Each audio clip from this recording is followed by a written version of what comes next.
ఈరోజు వైఎస్ఆర్ కాంగ్రెస్ పార్టీ రాష్ట్ర అధ్యక్షులు వైఎస్ జగన్మోహన్ రెడ్డి గారి పిలుపు మేరకు ఈ రోజు నర్సీపట్నంలో మరి ఎక్సైజ్ డిపార్ట్మెంట్ ద్వారా నిరసన కార్యక్రమం చేపట్టడం జరిగింది. అందులో భాగంగానే మరి ఎక్సైజ్ ఆఫీసర్ కూడా ఒక రిప్రజెంటేషన్ కూడా ఇవ్వడం జరిగింది. అయితే ముఖ్యంగా ఏంటంటే ఈ రోజు ఆంధ్రప్రదేశ్ రాష్ట్రంలో తెలుగుదేశం ప్రభుత్వ హయాంలో మద్యం నకిలీ మద్యం ఎలాగుందంటే ఒక కుటీర పరిశ్రమల రాష్ట్రంలో అన్ని ప్రాంతాల్లో కూడా మరి తయారు చేసి మరి ప్రజల యొక్క ప్రాణాలను కూడా తీసే పరిస్థితి. అందుకనే దానికి వ్యతిరేకంగా ఈ రోజు ప్రభుత్వానికి వ్యతిరేకంగా చేస్తున్న పనులకు వ్యతిరేకంగా ఈ రోజు రాష్ట్ర వ్యాప్తంగా నిరసన కార్యక్రమం చేపడుతున్నాం. అందులో భాగంగా ఈ రోజు నర్సీపట్నం నియోజకవర్గ వైఎస్ఆర్ కాంగ్రెస్ పార్టీ ఆధ్వర్యంలో మరి ఈ కార్యక్రమం కూడా చేపట్టడం జరుగుతుంది. అయితే ముఖ్యంగా చెప్పాలంటే ఈ రోజు రాష్ట్రంలో ఈ ప్రభుత్వ పెద్దలు ఏదైతే తెలుగుదేశం పెద్దలు ఉన్నారో దాన్ని ఏం చేశారు, రాష్ట్రాన్ని అంతా కూడా ఒక మద్యం మత్తులో ముంచే సంగతి మనందరం కూడా చూస్తాం గత కొన్ని నాలుగు నుంచి కూడా. ముఖ్యంగా చెప్పాలంటే ఎక్కడికక్కడ నకిలీ మద్యం ఫ్యాక్టరీలు పెట్టేశారు చాలా చోట్ల రాష్ట్ర వ్యాప్తంగా.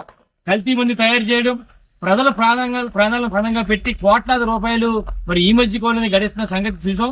మరి ఈ మధ్య కాలంలో చూస్తే ఒకసారి చిత్తూరు జిల్లా ఎలాగుందంటే తంబలపల్లి నియోజకవర్గంలో మరకల చెరువులో బయటపడ్డ తెలుగుదేశం పార్టీ వాళ్ళకి కల్తీ వ్యాపారం బట్టబయలైంది. ఈ రోజు దేశవ్యాప్తంగా రాష్ట్ర వ్యాప్తంగా అందరూ కూడా చూశారు. అది ఏంటి ఎలాగుందంటే నకిలీ మద్యం తాలూకా విధానం ఎలాగుందంటే కల్తీ మద్యాన్ని ఎలా తయారు చేస్తున్నారో చూసాం అందరం కూడా.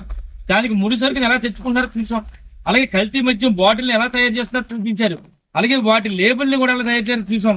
బాటిల్ని పర్ఫెక్ట్ గా మరి సీల్ ఎలా వేస్తున్నారు కూడా చూసి రాష్ట్ర వ్యాప్తంగా అంటే ఒక పెద్ద కంపెనీ ఈ నకిలీ మద్యం కంపెనీ తెలుగుదేశం పార్టీ హయాంలో చేస్తారు. దాని ఎవరైతే తెలుగుదేశం పార్టీకి సంబంధించి గత ఎన్నికల్లో టీడీపీ ఇన్ఛార్జిగా మరి పోటీ చేసిన మరి తమ్మెల్లపల్లిలో పోటీ చేసిన దాసరపల్లి జయచంద్ర రెడ్డి వారి తాలూకా పెద్ద ముఠా అంతా కూడా ఈ కార్యక్రమం చేపట్టడం జరుగుతుంది.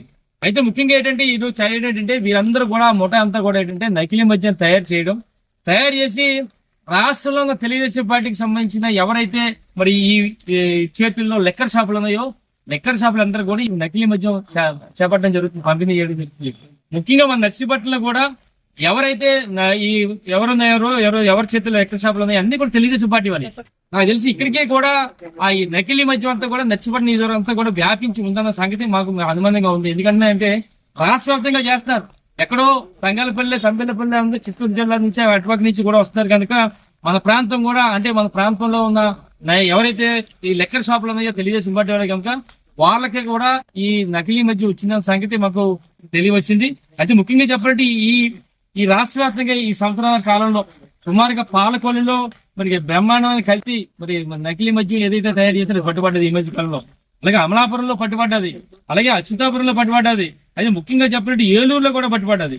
ముఖ్యంగా మన నర్సీపట్నానికి సంబంధించి మాగారిపాలెంకి సంబంధించి ఒక వ్యక్తి అచ్యుతాపురంలో బ్రహ్మాండంగా ఏం చేశారంటే ఆయన తీశారంటే ఆయన కల్తీ మద్యం వెనక టీడీపీ నేత రుక్కల రామ్ అని చెప్పి ఈయన తెలుగుదేశం పార్టీ నాయకుడు మాగారిపాలెం. ఆయన ఎవరికంటే సమీప నాయకుడు అయ్యన్న పాత్రి గారి తాలూకు శిష్యుడు ఈయన చూస్తే ఈ మధ్య కాలంలో అచ్యుతాపురంలో పరవాడ సంబంధించి అచ్యుతాపురంలో మరి కొన్ని కోట్ల రూపాయలు విలువ చేసే నకిలీ మద్యం తయారు చేసి మరి ఈ రోజు చూస్తుంటే స్పిరిట్ కానీ అన్ని కూడా తయారు చేసి ఈ రోజు చూస్తే మన నర్సీపట్నం ప్రాంతం అంతా కూడా నాకు తెలిసి ప్రతి బెల్ట్ షాప్ లో కూడా ఇది ఉండి ఉంటుంది నాకు తెలిసి. ఎందుకంటే అంటే కేవలం 10 రూపాయలకే బాటిల్ తయారవుతుంది. 10 రూపాయలతో బాటిల్ తయారు చేసి 100 రూపాయలు వసూలు చేస్తున్నారు. నాకు తెలిసి ఈ రోజు నర్సీపట్నం షాపుల్లో కానీ బెల్ట్ షాప్ చుట్టుపక్కల ఉన్న ప్రాంతాల్లో బెల్ట్ షాపులన్నీ కూడా ఈ నకిలీ మద్యం ఉందన్న సంగతి అనుమానంగా ఉంది. మరి దయచేసి ప్రజలందరూ కూడా గమనించాలని చెప్పి సందర్భంగా మరి కోరుకుంటూ మరి ఏదైతే మరి ఈ రోజు మరి కల్తీ మద్యాన్ని మరి ఏ విధంగా తయారు చేస్తారో అందరం చూసాం. అందుకని రాష్ట్ర వ్యాప్తంగా ఉన్న మరి వైఎస్ఆర్ కాంగ్రెస్ పార్టీ ఆధ్వర్యంలో మరి ఎట్టి బస్సులు కూడా దీనిపై విచారణ జరపాలి, సిబిఐ విచారణ జరపాలని చెప్పి నిజంగా చంద్రబాబు నాయుడు ముఖ్యమంత్రికి చిత్తశుద్ధి ఉంటే మరి దీనిపై విచారణ చేసి మరి ప్రతి ఒక్కరిని కూడా ఈ రోజు ఒకటే కాదు మొన్న జరిగిన తంబలపల్లి కాకుండా మరి రాష్ట్రంలో ఎన్నో ప్రాంతాల్లో ఈ నకిలీ మద్యం చేసి కోట్లాది రూపాయలు కోట్లంటే మామూలుగా వేల కోట్ల రూపాయలు సంపాదిస్తున్న సంగతి తెలుసు. అందుకని వీరందరిపై చర్యలు తీసుకోవాలి. రేపు రాబోయే రోజుల్లో ఈ ప్రాంత ప్రజలందరూ కూడా ఇప్పటికే నకిలీ మద్యంగా సుమారుగా మన నర్సీపట్నంలో చాలా మంది తాగేశారు. ప్రజలందరూ కూడా పల్లెటూరులో ఎక్కడ చూసినా సరే మరి పల్లెటూరులో అన్ని ఇదే నకిలీ మద్యం దొరుకుతుంది, నర్సీపట్నం టౌన్ లో దొరుకుతుంది. ఇప్పటికే తాగారు. దయచేసి ఇప్పటికైనా సరే మీరు అరికట్టి వీటిని మా ప్రాంత ప్రజల యొక్క ప్రాణాలను కాపాడుతుందిగా మరి మీ ద్వారా కోరుకుంటూ మరి నిజంగా మరి చివరిగా చెప్పేది ఏంటంటే చంద్రబాబు నాయుడు చిత్తశుద్ధి ఉంటే వీటిపై ఎంక్వైరీ చేసి అందరిపై చర్యలు తీసుకోవాలి. వెంటనే వాళ్ళన్ని కూడా ముగించాలని చెప్పి మీ ద్వారా తెలియపరుస్తూ జై జగన్, జై జగన్, జై జగన్. బ్రాండ్లు బ్రాండ్ చేయాలి, చంద్రబాబు నాయుడు బ్రాండ్లు బ్రాండ్ చేయాలి, నకిలీ మద్యం అరికట్టాలి, నకిలీ మద్యం అరికట్టాలి, నకిలీ మద్యం అరికట్టాలి.